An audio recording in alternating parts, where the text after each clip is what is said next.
everybody. It's Seth Chandler with Slab Lab, and welcome to this edition with Mr. John Dannreuther. How'd I pronounce it, okay? That's great. Solid? Okay, good.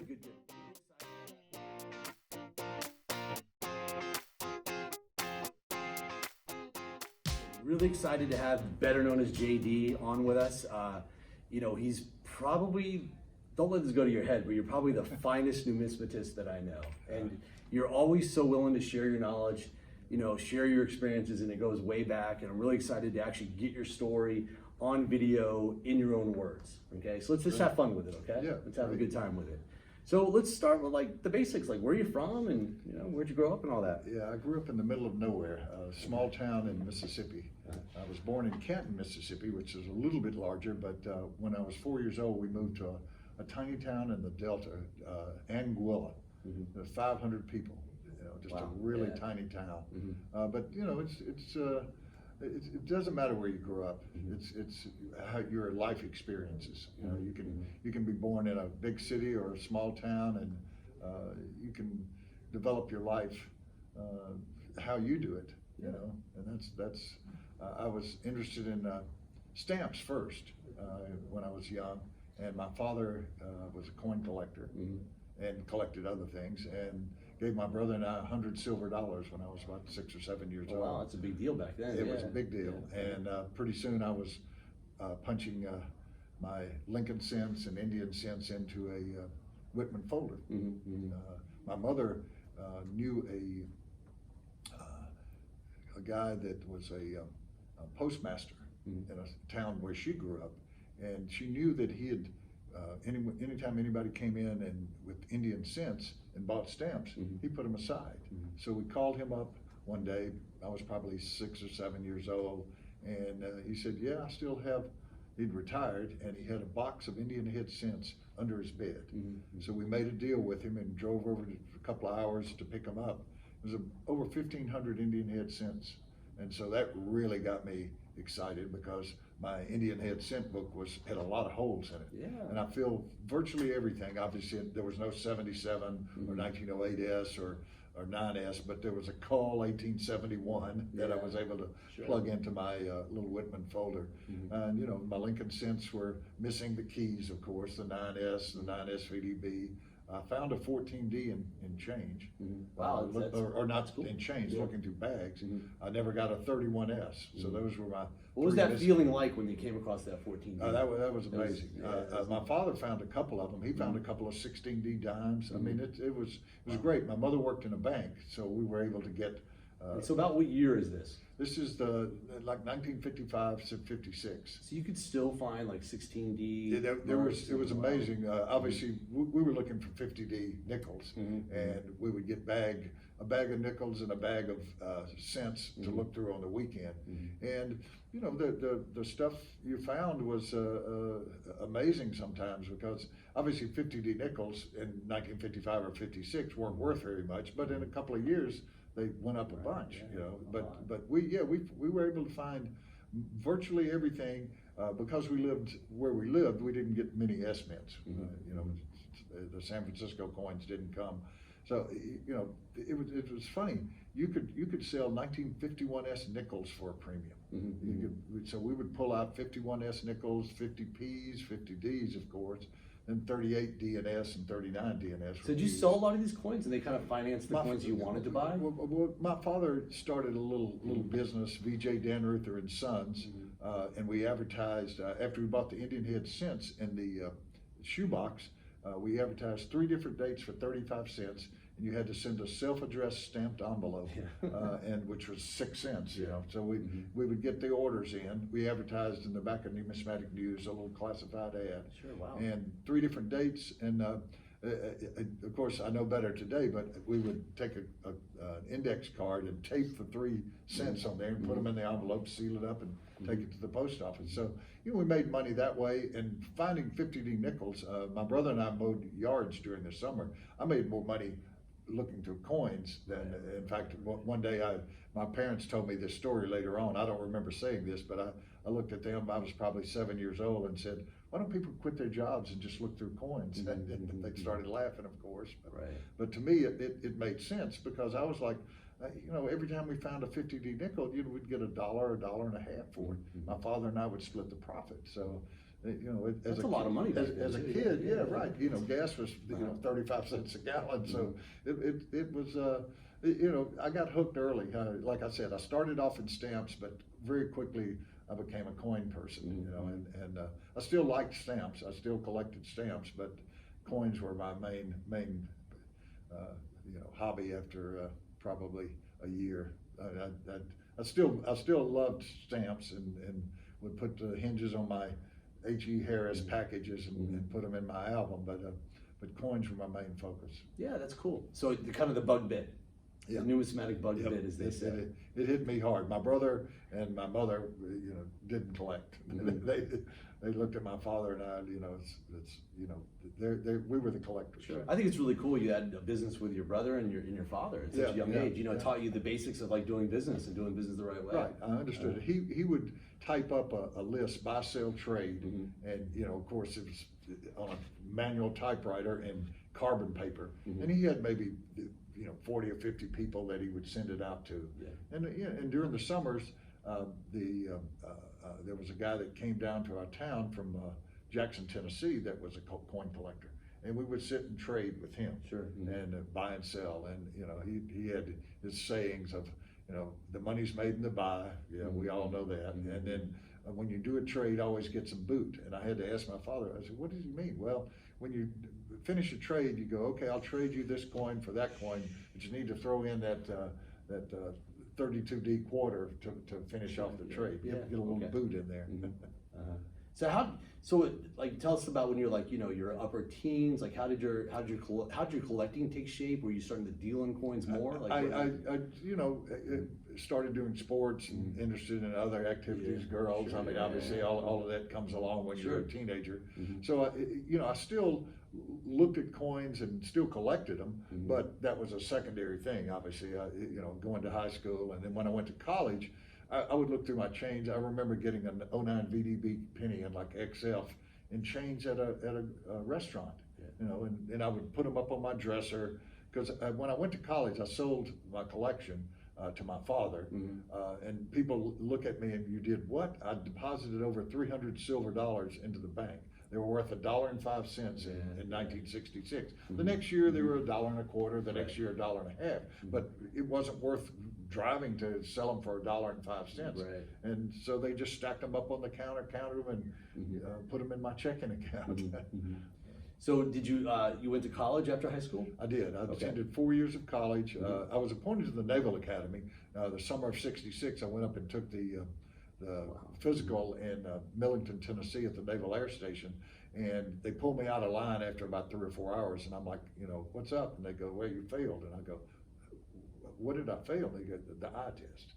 Because obviously I started wearing glasses probably when I was 9 or 10 years old. I could see fine up close, which most coin dealers can that are successful, but my distance vision was just outside the range of what Annapolis would allow. So I applied for a couple of different schools, and I ended up getting an English scholarship, and so I attended college at the University of Mississippi.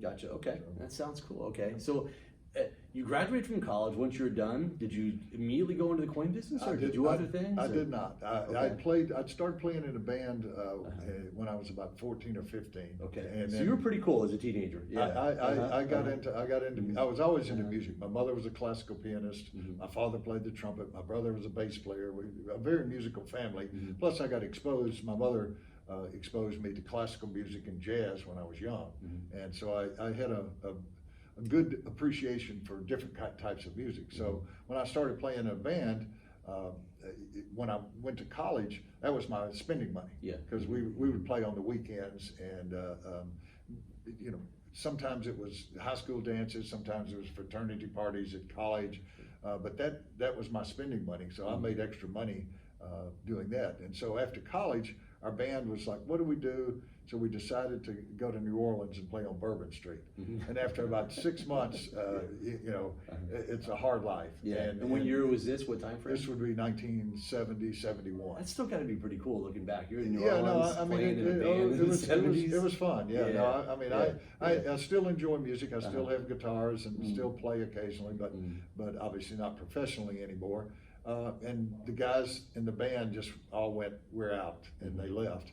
And so I moved to Jackson, Jackson, Mississippi, and a friend of mine that I'd grown up with that eventually moved to California and worked for JPL had a duplex, and I moved into the other side of his duplex, joined another band, and while I was there, a friend of mine that I'd known in college, a drummer, called me up and said, hey, this girl singer and a piano player need a guitar player. They've just signed a recording contract. And I went, oh, okay, we've hit the big time. Yeah. So it was with TMI Records, Transmaximus Inc., which was owned by Steve Cropper and a couple of other people. A lot of people don't know who Steve Cropper is, but he's the guitar player for Booker T and the MGs. He wrote the music for Sitting on the Dock of the Bay for Otis Redding. Right, okay. So all these gold records were there, up on the walls. And we started recording. Cropper played guitar. They said he wants to play guitar on it. He was our producer, and I said, "Yeah, I get that. He's famous." Sure. So we've got 6 songs recorded, and TMI went out of business. Oh, and that's so too bad. I was sitting there in Memphis. Just missed it, right? Yeah, we were missed right it. on the cusp of hitting the big time. Right, you could have We been the had next an Elvis. Yeah. We had an album deal with TMI, which was distributed by RCA Records. That fell apart. So I'm sitting there, and then my father called me up. He had macular degeneration, and so started losing his eyesight. They took his driver's license away. And he says, I can't see the coins anymore. I don't enjoy them. Why don't you start selling them? So it was early 1973. So he and my mother drove to Memphis, gave me coins, and said, I'll give you 10% of whatever you sell. The first weekend I went out and sold $9,000 worth of coins. So I made $900, and I was like, "Oh, wow! I'll do this on the side while I'm playing music." Yeah. Well, within a year, I got married, and I had to make a decision: coins or music. And I loved music, but I realized that for me to make a living at music, unless you're big time, it's a tough life. Sure, so I picked coins. So my last music gig was May of 1975. And then I was going to coin shows. I'd gone to Long Beach, I'd gone to Central States, and I met Jim Halpern. Okay. And the second time I met Jim, I'd sold him coins the first time. He says, I like you. Why don't you come to work for me? And, I was like, no, I don't want to move to Boston. And he was really big at that point. Yeah, there was too. New England Rare Coin Galleries. Yeah, he was one of the biggest coin dealers around. Yeah. And I hit it off with Jim the first time we met, and like I said, the second time I met, he said, "What, And I said, "No, I'm not really interested." He said, "Well, think about it." And so the next show, I thought about it, so I made an appointment with him to discuss it, and I said, "Okay, Jim, this is what for me to move to Boston, I'm going to have some serious money." And so I quoted him a price, and he goes, "Okay." And I went, "Uh-oh." Yeah, you didn't ask for enough, right? I didn't ask for enough. And so I went home, and I told my wife, I said, "Well, there's good news and bad news." And she said, "Well, what's the good news?" Well, the good news is I've got a good job. But the bad news is we got to move to Boston. Got it. And so in April of 1976, we packed up our Buick and drove to Boston. Yeah, wow. You know what's been fun, because Jim Halpern was on the first episode of Slab Lab, and the one thing that really surprised me was the amount of success that he was having at an incredibly young age, and how big his coin firm became in the late 70s. Right. And so were you excited to be like, okay, it's like you're working for Goldman Sachs and Morgan Stanley of coins? He appointed me head of wholesale, and I had all of these people, Mark Emery, Bruce Amspacher, Tom Noe, all these people Russ Vaughn, all these people that were there, great people that helped me learn. Obviously, Jim was the main person there, but we all shared our knowledge, and I learned a lot, because I got to handle coins I wouldn't have handled as an individual, because Jim was buying, rare coins, 1801 10 and MS65. That must have been so much fun. You have these hardcore coin numismatists. It was great. And you're around each other all day long, and you're buying and selling rare coins, and you just can talk coins. It's great. That's right. Yeah. And I learned a lot, you know, working with Jim, and then I got offered another job in Florida, and my wife did not like Boston, the weather, you know. It's great city, but not for everybody. You yeah, know, right. Yeah, We, exactly. we both grew up in the South, so Sure. we were Those used winters. to warm weather. Yeah. We weren't winter people, and so I moved to Miami. Okay. And then I worked there from October of '77 to January the 15th, 1979, and I So decided 2 years with well, Jim about Halpern's. 18 months with Jim and about 2 years in Florida. Okay. And we'd bought a house there, and she just said, you know, why don't we move back to Memphis? So I moved from Memphis to Boston, Boston to Miami, and then we moved back to Memphis. Her parents were there, all of her friends were there, and I was like, yeah, you know, that's. It doesn't matter. It doesn't matter where I am, because I'm just going to get on a plane and go to coin shows or drive to a coin show. So we moved back to Memphis in late 1979, and actually moved in on the day after Christmas in 1979. So we bought a house in a suburb of Memphis called Germantown, and you know, the rest is history. I set up JDRC. I was originally in a tall building, a 40-story building, and then I got an offer from a private depository to move into the second floor of that private depository. And I was like, I'd already bought a box there. So I had 24-hour access, 365 days a year, which for a coin person, it's just critical. Yeah, it's great, because you come home from a show on Friday night at midnight, and you know you have to sit on your coins. But I could just go there and walk in, lock them up in my box, and then I ended up taking an office there. So, and I hired a couple of people. I had Ty Buxton, Paul Montgomery, I had a secretary. And you know, this was at the beginning. This was in 1982 or 83 when I moved into the private depository. So the life of a young coin dealer back then. This is pre-internet, pre-technology, pre-slabbing. Yeah, you had a core group of people. You were in a very nice office. You had access to your coins. Your coins were always safe. And how often are you traveling to coin shows? At this point? I was going at least once a month, sometimes twice a month. Okay, on an airplane typically, or driving. Yeah, well, I would drive to the St. Louis shows, but everything else was the airplane. Because that's the only way you can get coins really back then. You had to go to coin shows. You had to go to a coin show. I mean, there was no internet. There was there was no Instagram to trade your coins. So everything we did was at a coin show. Yes, we did stuff over the phone. You know, people would call you up and say, hey, I've got, you know, a bag of $81 dollars. Do you want to buy it? You know, and yeah. You could do business like that, but most of the business we did was at coin shows. I see. And were you all wholesale all the time? I was basically wholesale. I had a few retail clients, but basically I've always been a wholesaler. You know, and then David Hall and I had hit it off the first time I met him. So we started talking about starting a grading service, or actually it started off we were going to write books about coins. Okay. That was really the genesis. Books were the thing. There's no blogging. There's no making videos. The genesis of PCGS is very unusual. Some people have heard it, but I'll tell you the short story of it is we went to the Red Book, went to Ken Brissett and said, we'll fix the prices on no Motto 5s and no Motto 10s that you have priced at, you know, $1,000 an unk that don't exist in unk. You know, we will adjust the prices. And he said, well, as long as they agree with our contributors. And we said, excuse me? And he says, well, but for us to change the price of the Red Book, 10% of the respondents have to change it. What do you mean respondents? Like the people that contributed. Okay, I see. Okay, the contributors to the Red Book. And so the way the Red Book work is they don't want anybody to manipulate prices, and that you can understand that. Yeah. So if one person sends in a price, but nobody else says that price should be raised, they don't raise the price. Right. So we decided, okay, well, we'll write our own books. You know, that was the genesis of PCGS. And then one night in 1985, David Hall came in with the first slab. It wasn't called a slab then. That term. No, hold on. This is really critical. I'm excited to hear this story.